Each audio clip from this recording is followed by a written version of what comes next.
Assalamualaikum warahmatullahi wabarakatuh.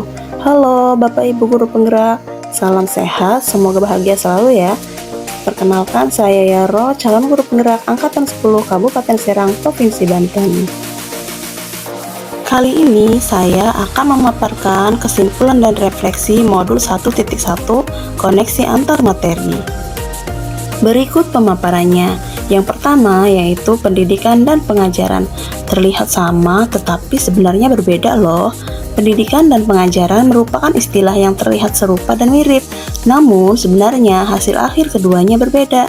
Pendidikan sendiri memberikan fokus penekanan dalam pemberian pengetahuan, sementara itu pengajaran menekankan pada pembentukan karakter dari peserta didik tersebut. Nah, selanjutnya yaitu pembelajaran seperti apa sih yang dilakukan sebelum pelajari modul 1.1. Jadi pembelajaran yang saya lakukan sebelum mempelajari modul ini, yang pertama saya hanya memberikan materi pelajaran saja. Jadi seolah-olah saya hanya mentransferkan materi kepada murid. Yang kedua yaitu yang penting murid menyelesaikan materi tanpa memahami karakteristiknya. Yang sebenarnya karakteristik murid itu berbeda satu dengan yang lainnya. Yang selanjutnya yaitu lebih mengutamakan penilaian kognitif saja. Sedangkan penilaian itu tidak hanya kognitif, tapi ada juga penilaian sosial, penilaian sikap, penilaian keterampilan, dan yang lainnya.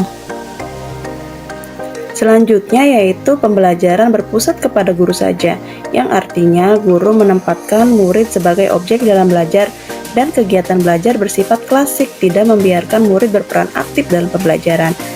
Selanjutnya yaitu metode pembelajaran yang sangat monoton, sehingga murid bosan mengikuti pembelajaran.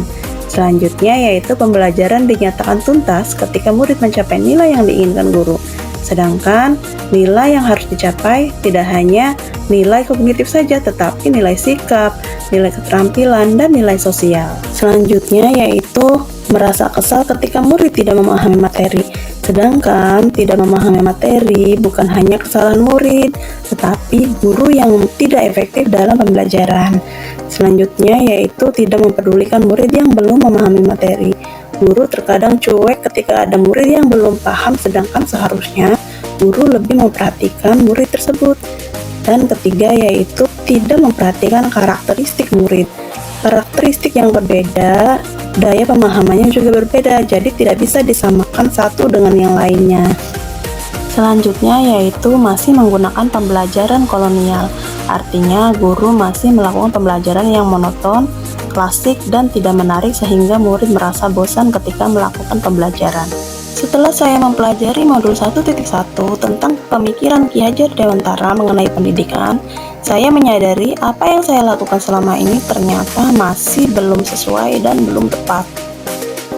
Setelah saya mempelajari modul 1.1 mengenai pemikiran Ki Hajar Dewantara tentang pendidikan, saya mendapat banyak sekali ilmu pengetahuan. Saya harus memperbaiki proses pembelajaran saya secara menyeluruh. Saya juga harus memperhatikan beberapa aspek dalam pembelajaran, tidak hanya aspek kognitif saja. Nah, berikut adalah aspek-aspek dalam pembelajaran. Yang pertama yaitu kognitif, yang kedua ada afektif, yang ketiga yaitu psikomotor. Ada juga aspek spiritual, sosial, dan budaya. Semua aspek harus saya terapkan dalam pembelajaran. Nah, lalu apa sih langkah selanjutnya setelah mempelajari modul 1.1? Nah, berikut adalah penjelasannya. Yang pertama, guru harus sabar, ikhlas, tulus, dan menuntun murid. Yang kedua yaitu lebih memahami karakter dan latar belakang murid. Selanjutnya yaitu pembelajaran lebih berpusat kepada murid. Artinya, proses belajar mengajar berdasarkan kebutuhan dan minat murid.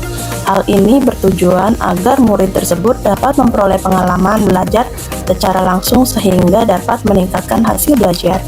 Yang kedua yaitu menciptakan pembelajaran yang aktif, kreatif, dan menyenangkan.